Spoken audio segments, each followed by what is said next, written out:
Hey, it's Charlene Oy here. Welcome back to the Nutrition Business Show. And I'm going to be kicking off the Instagram GlowUp series where I'm going to be taking you behind the scenes of what I would normally suggest to my clients if I were to be doing an Instagram audit and show you some of the practical things that I look out for and how you can leverage these strategies to optimize your profile page as well. So let's dig in. So for today's Instagram glow up, we're going to be looking at one of my clients' pages. Her name is Kate Timp. She is a weight loss and menopause coach for women over 40 years old. So her Instagram username is Fit and Fab Kate, and she's just got a little bit over 2,000 followers.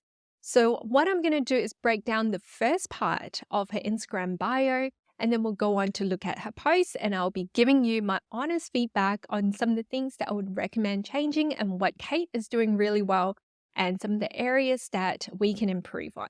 So first of all, you can see Kate's profile photo there. So Kate actually is a weightlifter and a model in the past as well. And she's someone that I really enjoy working with. I think she's just got such an inspirational story. Kate is 59. She still does a lot of activity at the gym. And I think that she is a huge inspiration to a lot of women at her age as well. So Kate has got a profile photo. I like a profile photo. She's got her background color, which is one of her branding color palette. And she's got a lovely photo of her looking at the camera. So I often get asked this question, should I use a logo if I am a company, or should I be putting my photo?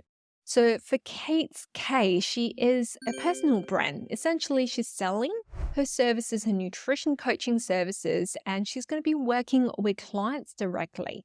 So I would recommend, especially if you are providing a service as a dietitian, nutritionist, fitness coach, you definitely want to be using your own photo so people can get to know you, they see who you are, the person behind the brand, and can connect with you.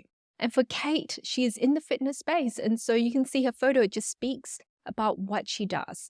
So if I were to make any changes, I would recommend to Kate to perhaps change up her photo a little bit, because at the moment it's looking like her eyes are looking to the side. And I generally recommend, if you can, choose a profile photo where you're looking directly at the camera. It's kind of around your chest level up and you're smiling. So it just makes it feel more warm and friendly and appealing as well. And she might even want to look at maybe using a photo like this one here where she's wearing a pink sports bra. It just stands out a little bit more.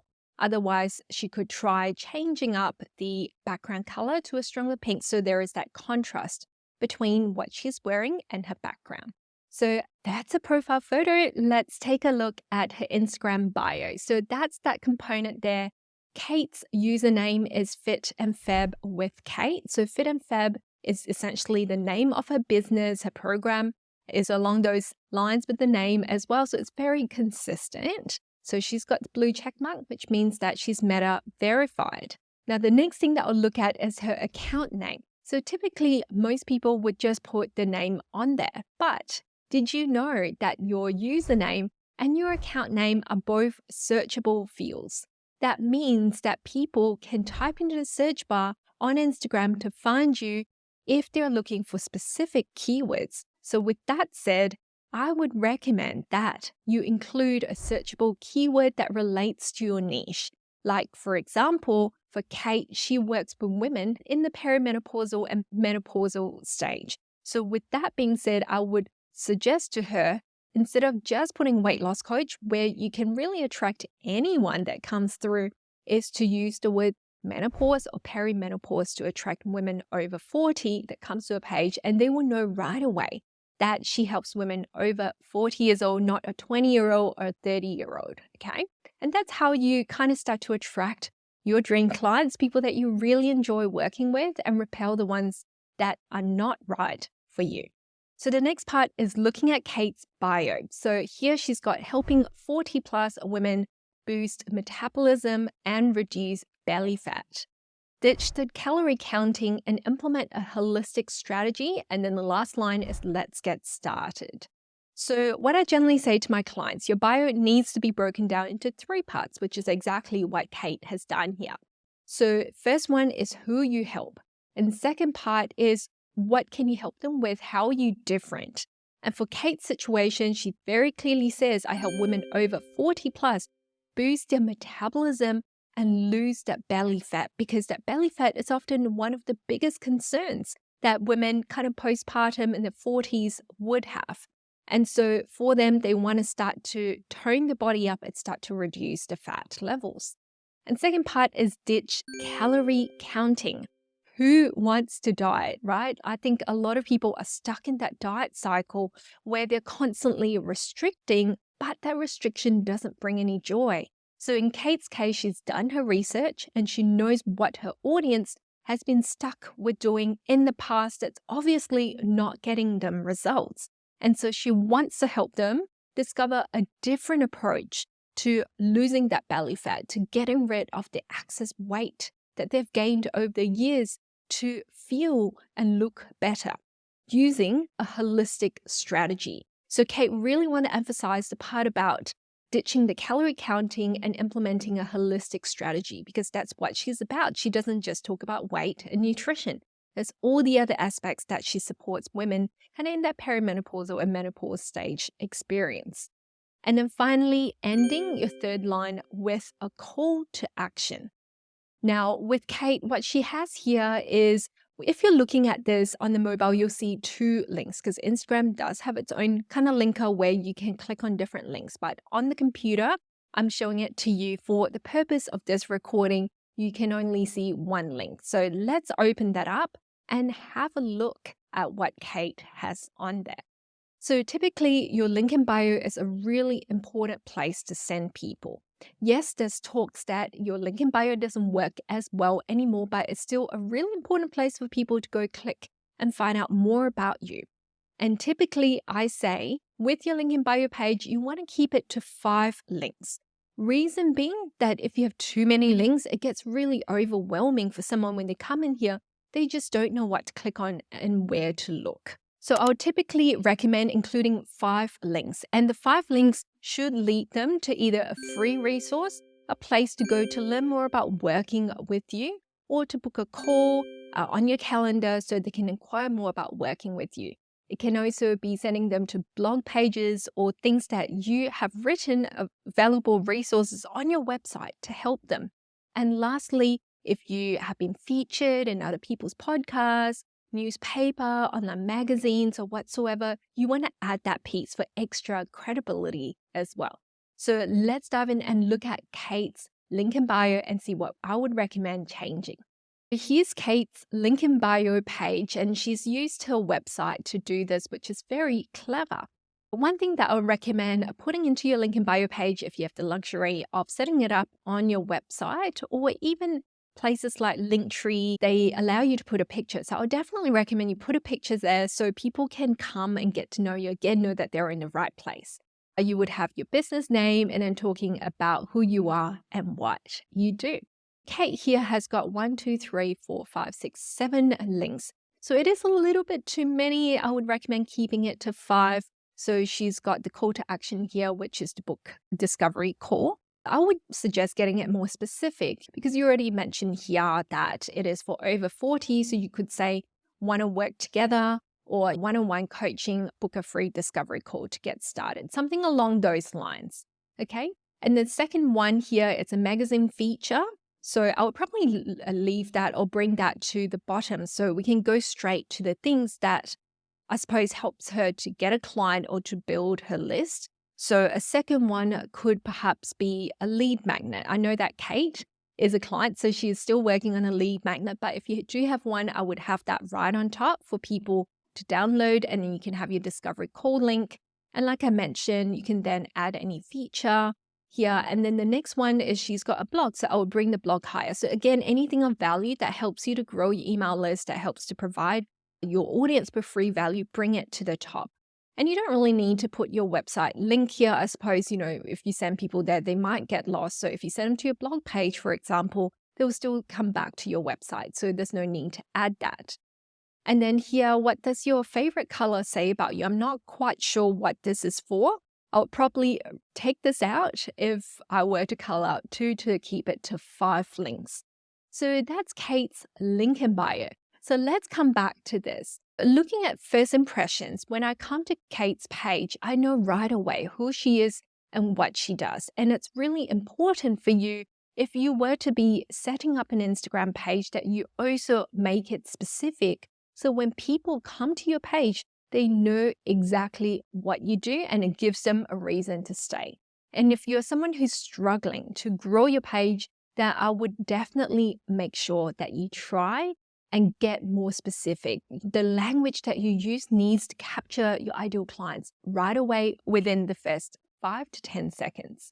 So the next part is, let's take a look at Kate's story highlights. So I normally talk about this later, but since we are working through and looking at the screen, I'll move from top down. With your story highlights, if you think about it, it's almost like your website navigation. So you want to, again, give people a quick overview of what you do. So if you think about your website navigation, you've got the home page, which is kind of your profile page anyway. And then you have your about page. So typically I would say try and have an about highlight reel here so people can go there and quickly get to know you, about your approach, and so on and so forth. And then thirdly, you want to have one that speaks to how they can work with you. It's almost like your work with me or your service page on your website, where you would want to have information about the types of clients that you work with, some of the results that you've gotten them, things that you can help them with specifically that may showcase how you're different to other coaches out there. And then finally, what's the next step? How can they work with you? Do they need to go book a call? Do they need to submit an application form? All right, so that's your service or your work with me highlight. And then the next one would be giving them something of value. So it could be like an FAQ, which answers some of the most common questions that you get asked. Or if you do like something fun in your stories once a week, like a quiz Wednesday or something, you could also have a highlight reel around that. So people can go there and quickly just learn about you. It helps to build credibility. And then lastly, I would have a separate highlight reel, which is what Kate has done here around testimonials and wins. Now, if you're an accredited practicing dietitian based in Australia, or you are an RD based in Canada, you do have to be careful about sharing testimonials because that can go against your marketing and advertising boundaries around what you can share and your code of practice as well. So you just got to make sure you check those rules and regulations before you go ahead and share testimonials or case study. So in this case, Kate is a weight loss coach and a nutritionist. She calls herself a health coach, and she's not regulated by Dietitian Australia or the Canadian Dietitian Association, so she doesn't have to worry about that. So she's got a testimonial section that showcases basically the things that her clients have achieved through working with her, which I think is a really powerful way of providing social proof and creating credibility as well. So you can see some of the things. She is still building that out, obviously, but she's shared some of the results that her clients have achieved, and that helps people to give them an idea of what it's like working with her. All right, so that's the story highlights reel. And so far, Kate's doing a decent job. I know she's evolved her page over time, and there's still room for improvement, but she's doing a decent job. So the final part of this is I want to take you through and give you some practical suggestions on how I would improve Kate's posts. Now, one thing that I would make, a disclaimer that I would make at the start here, is that we took over Kate's account to help her with her social media. And this happened around the stage where she put up a reel to say that she had hit 2,000 followers. And this was around mid-September when we took over. And I wanted to show you that contrast between what she was doing before and what her post looks like. So for those of you who don't know, we have a separate service. It's called the Digital VA Concierge, where our capable virtual assistants trained by me takes over the Instagram page to help them with content creation, with scheduling, basically the full management. And for Kate's case, she is very busy. She has got a job on the side. She's doing this as a side hustle, and also a grandmother to 4 as well. And so she is a very busy person. And Kate wanted us to take over to evolve and change up her page and glow it up. So I'm going to keep scrolling to show you what Kate's page looked like before. As you can tell, there is no real consistency in terms of the branding. She's sharing food and information, but we don't quite know what her page is about, right? Like this reel here, for example, Kate's obviously, she records a lot of B-rolls of herself training, which is fantastic. And that's something that I would suggest you do as well. So you don't have to go create a whole ton of content. The B-rolls are helpful. You record it, you save it on your phone, and then you can use it when you need to. So Kate's messaging here is if you don't use it, you'll lose it. So she's talking about muscle here. But just looking at her content, if I were to be scrolling through, I'm not going to be captured by this because, first of all, we don't know what this is about. So I would recommend putting a title to your reel. I'm not saying use covers. You can use cover if you want for your reels, but be specific. So call out the problem or the things that they're looking for. And I know the messaging behind what she's trying to say, and she does talk about it in the captions itself, but you do want to make sure that it's on the post, on the cover, so people see it right away. So let's take a look now at some of the things that has changed over time. So like I said, we took over Kate's page around the mark when she hit 2,000 followers, and in just about 2 weeks, she's gained about 120 followers. So it's definitely grown a lot quicker, picked up a lot since we started taking over. But one thing I would say, if you look at the post that we have done for her so far, like I'm going to show you this one here, which has done really well. And this is Kate's photo here. And you can see right away here, the title is very clear. It speaks to her ideal clients and who she wants to capture. So best muscle building foods for women over 40. So she's calling her ideal clients right away. So if someone who's scrolling going, oh, I'm over 40, I'm wanting to build muscle, my attention will be drawn right there to that post. So Kate fortunately has got a lot of photos that we can easily use, and we gave lots of examples. And that brings that person who wants the physique that she has to be drawn to her. And that's the tip that I have for you. If you want to build a personal brand and get more ideal clients, you got to showcase content that speaks about you and what you do. So the call to action slide here in this carousel is share this post and spread the word. So we're trying to get people to share, which is a really good way of building engagement. And as you can see, for her captions here is broken down into short, easy to read sentences where it's easy for someone to skim through, because remember, everyone's very time poor on Instagram. So they can easily skim through and read it and then have a clear call to action at the end. Now, I want to quickly talk about hashtags while I'm here. A lot of people ask me, is hashtags important? I think it's very important, especially if your account is new. You want Instagram to pick up what your page and your content is about, so it can easily help you to share your post to more people who might be interested in that type of content. And before, Kate didn't really have consistent hashtags, so that's one of the things that we changed for her. And as you can see, these hashtags here are very specific to what she does. And I would recommend avoiding large hashtags, especially the ones over 1 million posts already. These are what we call saturated hashtags. And your post can get drowned pretty quickly because there's so much same information getting posted using those hashtags every day. All right. So that's one post that I talked about. Now, the other post that I wanted to share with you is one of Kate's pin posts. So typically I recommend having 3 pin posts that one's about you, one talks about what you offer, how you can help them. And the third pin post, which is pinned to the top of the profile, is related to something that's happening. So you may have a webinar, a free event, or a promotion coming up. You want to pin that. So for Kate's case, she's still developing her final program. She's still developing her lead magnet. So we're kind of using this to kind of showcase who she is, talk about her journey, what she's here to help people with, and the next step. So she has a package now. It's called Fit and Fab Over 40. So it is one-on-one coaching. It helps women to achieve their goals. And it's got a very clear call to action here telling them what to do.